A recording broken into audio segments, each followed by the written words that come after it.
जीवन के लिए, मुक्ति के लिए अपनी आध्यात्मिक साधना को भी उतनी ही प्रगाढ़ता के साथ आगे बढ़ाना।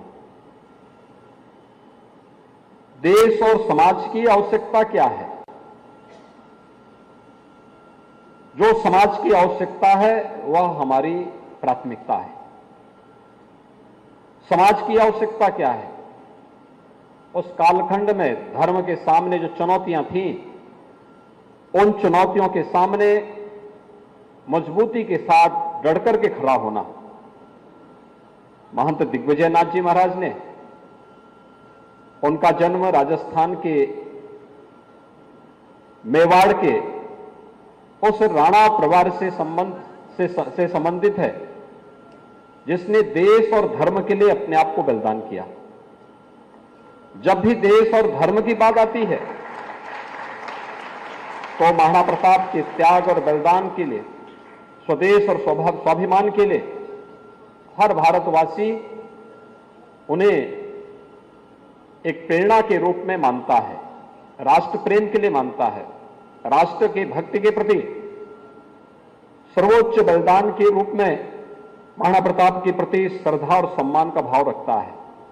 और यह महंत दिग्विजय नाथ जी महाराज का जो पूर्व जन्म था वह उसी परंपरा के साथ जुड़ करके एक संयोग से गोरक्षपीठ के साथ उनका संबंध बना और गोरक्षपीठ में आकर के दीक्षित होकर के यहां पर उन्होंने तत्कालीन सिद्ध संत योगीराज बाबा गंभीरनाथ जी के सानिध्य में अपनी शिक्षा दीक्षा अर्जित की और योगीराज बाबा गंभीरनाथ जी के ही कृपा पात्र महंत ब्रह्मनाथ जी से उन्होंने योग दीक्षा प्राप्त करके गोरक्षपीठ की दीक्षा लेकर के फिर यहीं पे गोरक्षपीठ के पीठाधीश के रूप में उन्होंने लोक कल्याण को, राष्ट्र कल्याण को अपने जीवन का ध्येय बनाया। यहां पर जागरण के साथ साथ विभिन्न प्रकार के सामाजिक, सांस्कृतिक और धार्मिक अभियानों के साथ साथ जो अनेक रचनात्मक कार्यक्रमों का उन्होंने शुरुआत किया, उसमें सबसे पहली प्राथमिकता शिक्षा की थी। शिक्षा का महत्व क्या है यह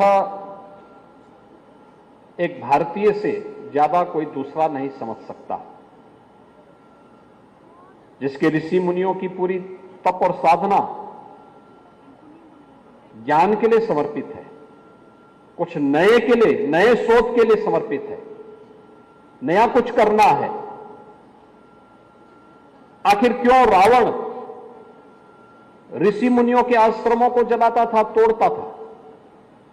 जिससे आर्यावर्त में नया शोध न हो सके, नए ज्ञान और विज्ञान का सृजन न हो सके, नई चीजें ना आ सके। आती कहां से थी? इन्हीं ऋषि मुनियों के आश्रमों से आती थी, वहीं पे शोध होता था। आपने देखा होगा जब भगवान राम वन गमन के लिए जाते हैं, ऋषि मुनियों के आश्रमों में जाते हैं, तो हर ऋषि के यहां कोई ना कोई दिव्य अस्त्र शस्त्र की ज्ञान उन्हें प्राप्त होता है। ये भारत की ऋषि परंपरा की देन है। ये केवल साधना के लिए और यज्ञ की धुनी जलाने के माध्यम नहीं थे, बल्कि भारत के ज्ञान विज्ञान की धुरी भी थी। और महंत दिग्विजय नाथ जी महाराज को जब गोरक्षपीठ के साथ जुड़ने और यहां से कार्य करने का अवसर प्राप्त हुआ, तो महंत दिग्विजय नाथ जी ने सबसे पहला काम किया, महाराणा प्रताप शिक्षा परिषद की स्थापना की। महाराणा प्रताप शिक्षा परिषद 1932 में स्थापित होता है। याद करिए, देश गुलाम था, ब्रिटिश हुकूमत के खिलाफ पूरा देश आंदोलित था। लेकिन एक संत उस समय जो युवावस्था में है, उसके मन में एक जज्बा है, एक संकल्प है और एक आशा भी है कि हमारा देश बहुत शीघ्र आजाद होगा, ब्रिटिश दासता से मुक्त होगा। अब एक संकल्प, एक युवा संत के मन में एक संकल्प इस रूप में फूटता है और इसके लिए हमें अपनी पीढ़ियों को तैयार करना होगा। और फिर उन्होंने पीढ़ियां कैसी हो, आजादी के तत्काल बाद कैसे लोग चाहिए? जिनके मन में देश प्रेम की भावना हो, राष्ट्रभक्ति की भावना जिनके मन में कूट कूट करके भरी हुई हो। राष्ट्रभक्ति की इस भावना से ओतप्रोत नौजवानों को तैयार करना, और इसके लिए महाराणा प्रताप शिक्षा परिषद का शुभारंभ होता है। महाराणा प्रताप शिक्षा परिषद जो यहां पर महाराणा प्रताप शिक्षा परिषद के अध्यक्ष प्रोफेसर यूपी सिंह जी ने कहा कि महाराणा प्रताप शिक्षा परिषद को यह सौभाग्य प्राप्त है कि उसने अपनी स्थापना काल से लेकर के अब तक 2 विश्वविद्यालयों के निर्माण में अपना योगदान दिया।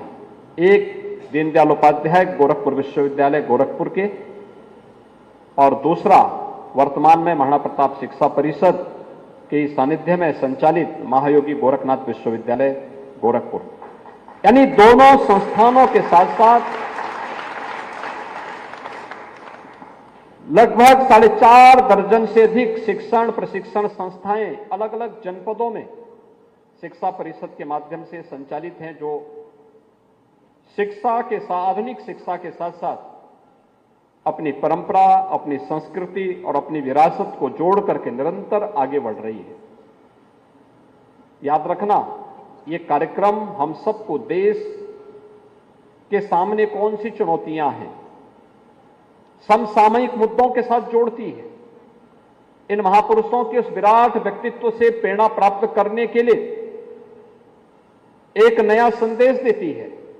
और आपने देखा होगा जिन मुद्दों पर यहां पर मैं पिछले 1 सप्ताह के अंदर हुई विभिन्न गोष्ठियों के कार्यक्रमों को देख रहा था, उन मुद्दों को जो आज की देश की ज्वलंत चुनौती है और जिस पर देश आज प्रभावी ढंग से आदरणीय प्रधानमंत्री जी के नेतृत्व में, देश के यशस्वी नेतृत्व में बहुत मजबूती के साथ आगे बढ़ करके वैश्विक मंच पर छाता हुआ दिखाई दे रहा है। यह एक नया भारत है, और केवल नेतृत्व ही नहीं बल्कि हम सब का भी दायित्व है, हर भारतवासी का दायित्व बनता है, हर प्रदेशवासी का दायित्व बनता है कि हम भी देश के नेतृत्व के साथ कदम से कदम मिलाकर के चलेंगे तो कोई कारण नहीं कि आजादी के अमृत महोत्सव वर्ष में प्रधानमंत्री जी ने जो संकल्प लिया कि देश 1947 में विकसित भारत के रूप में हो, विकसित भारत का एक संकल्प हर भारतवासी का संकल्प बने, इसके लिए हमें शिक्षा पे ध्यान देना होगा। राष्ट्रीय शिक्षा नीति इसके लिए आपके लिए एक प्लेटफॉर्म का काम करती है, एक अवसर देती है। राष्ट्रीय शिक्षा नीति के माध्यम से हम आगे बढ़ने के उस अवसर से वंचित न हो। और याद रखना, हमारे शास्त्र हमें हमेशा इस बात के लिए प्रेरित करते हैं कि व्यक्ति के जीवन में अवसर प्रत्येक को मिलता है, लेकिन उस अवसर को प्राप्त करना और उस अवसर को सही समय पे समझ करके, और जब एक बार अवसर हाथ पे आया तो फिर उस अवसर का लाभ लेकर के उस पर पूरी मजबूती के साथ, पूरी ताकत के साथ दौड़ पड़ो। दुनिया की कोई ताकत आपका रास्ता नहीं रोकेगी, और यह सफलता आपके जीवन को समाज के लिए प्रेरणा का एक केंद्र बना सकती है। ये प्रेरणा का एक केंद्र बना सकती है। और महंत दिग्विजयनाथ जी महाराज ने यही काम किया। एक तरफ शिक्षा के क्षेत्र में, दूसरी तरफ स्वास्थ्य के क्षेत्र में भी उन्होंने उस समय यहां पर आयुर्वेद कॉलेज और चिकित्सालय की स्थापना कर दी थी, योग संस्थान की स्थापना हो गई थी। धार्मिक जागरण के लिए श्री राम जन्मभूमि मुक्ति आंदोलन को 1949 में श्री राम जन्मभूमि पर रामलला के प्रकटीकरण के माध्यम से तत्कालीन सरकार की कुत्सित मंशा को विफल करते हुए उस कार्यक्रम का श्री गणेश किया था। तो बिखरे हुए योगी समाज को भी अखिल भारतीय भेक बारापंथ योगी महासभा के माध्यम से जोड़ने का काम किया। कोई ऐसा आंदोलन नहीं था। कहते हैं 1920-21 से लेकर के 1968-69 तक, जब तक वह भौतिक देह से थे, देश के अंदर राष्ट्र जागरण का हो, हिंदुत्व से जुड़ा हुआ कोई मुद्दा हो, कोई धार्मिक आंदोलन हो, कोई सांस्कृतिक जागरण का अभियान हो, कोई शैक्षिक जगत से जुड़ा हुआ कोई भी बड़ा अभियान, किसी भी ऐसे आंदोलन में जो देश हित में हो, विराट हिंदू समाज के हित में हो, धर्म के मार्ग का अनुसरण करते हुए हो, आयोजित हो रहा है, कोई ऐसा आंदोलन और अभियान नहीं था जिसमें महंत दिग्विजय नाथ जी ने बढ़ चढ़ करके भाग नहीं लिया हो। वे हर आंदोलन के साक्षी थे, हर आंदोलन में बढ़ चढ़ करके भाग लेते थे, हर आंदोलन में नेतृत्वकर्ता के रूप में या फिर जिस भी भूमिका में उस आंदोलन के साथ जुड़ने की आवश्यकता पड़ती थी, उस आंदोलन में बढ़ चढ़ करके भाग लेकर के उस आंदोलन को सफलता की एक नई ऊंचाई तक पहुंचाने में वे अपना योगदान देते थे। आज ये हमारा सौभाग्य है कि गोरक्षपीठ और गोरक्षपीठ से संचालित संस्थाएं अपने